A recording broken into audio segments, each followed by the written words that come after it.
বিজিবির সঙ্গে সাধারণ এক গ্রামবাসী অপলক দৃষ্টিতে তাকিয়ে আছেন সীমান্তের দিকে।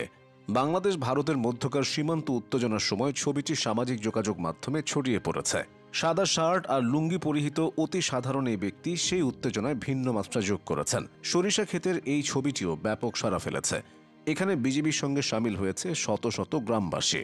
ছবিটি বলে দিচ্ছে সার্বভৌমত্বের প্রশ্নে এক বিন্দু ছাড় নয়।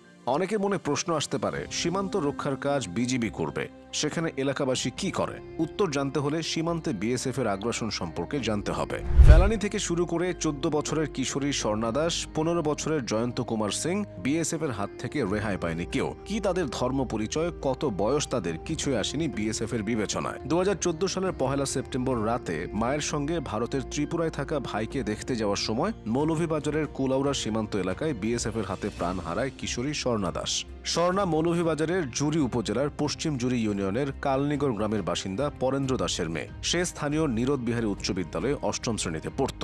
এছাড়া ফেলানির সঙ্গে ঘটে যাওয়া সেই নির্মমতা আজও কেউ ভোলেনি। দেশ বিদেশে সেই ঘটনা ব্যাপক সমালোচনা সৃষ্টি করে, কিন্তু এরকম আলোড়নের পরেও শাস্তি হয়নি ফেলানিকে বিএসএফ সদস্যের। উল্টো বিএসএফ এর আদালত সেই সদস্যকে বেকসুর খালাস দেয়। এরপর মামলা ভারতের সুপ্রিম কোর্টে গড়ালেও বিচার হয়নি আজও। বিচার না পেয়ে ক্ষুব্ধ ও হতাশ ফেলানির মা জাহানারা বেগম বলেছিলেন, এমনভাবে কেউ যেন তার সন্তানকে না হারায়। বিশ্বের যে কোনো দুই বৈরী প্রতিবেশী দেশের সীমান্তে অস্থিরতা কিংবা নৈরাজ্যের ঘটনা বিরল নয়, কিন্তু পরস্পরকে দীর্ঘদিন ধরে বন্ধু দাবি করে আসছে এরকম দুদেশের সীমান্তে একটি দেশ কর্তৃক নিয়মিতভাবে অন্য দেশের নাগরিককে প্রাণ হারাতে হয়, এমন ঘটনা বাংলাদেশ ভারত সীমান্ত ছাড়া আর কোথাও খুঁজে পাওয়া যায় না। মানবাধিকার সংস্থা আইন ও সালিশ কেন্দ্র তথা আশোকের হিসাব অনুযায়ী 2023 সালে 31 জন বাংলাদেশি সীমান্তে বিএসএফ এর হাতে নির্মমভাবে প্রাণ হারায়। 2021 ও 2022 সালে এই সংখ্যা ছিল যথাক্রমে 18 ও 23।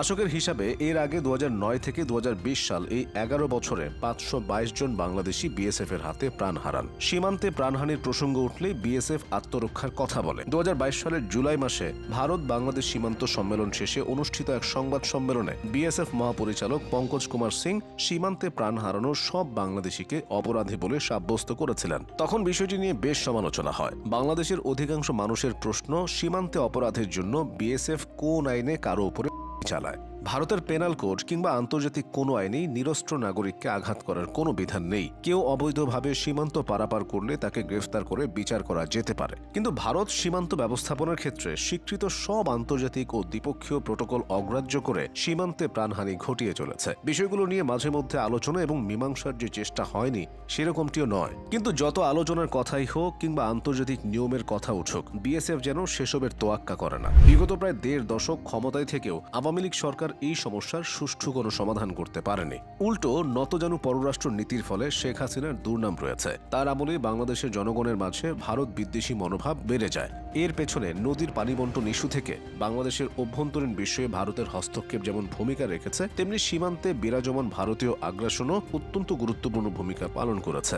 বাংলাদেশে এখন একটি রাজনৈতিক পট পরিবর্তন হয়েছে। সাধারণ মানুষ আশা করছেন সীমান্তে ভারতের আগ্রাসী মনোভাব দূর হবে, তবে শুধু আশা করেই তারা থেমে নেই। এভাবেই সশরীরে নেমে এসেছেন প্রতিবাদ জানাতে।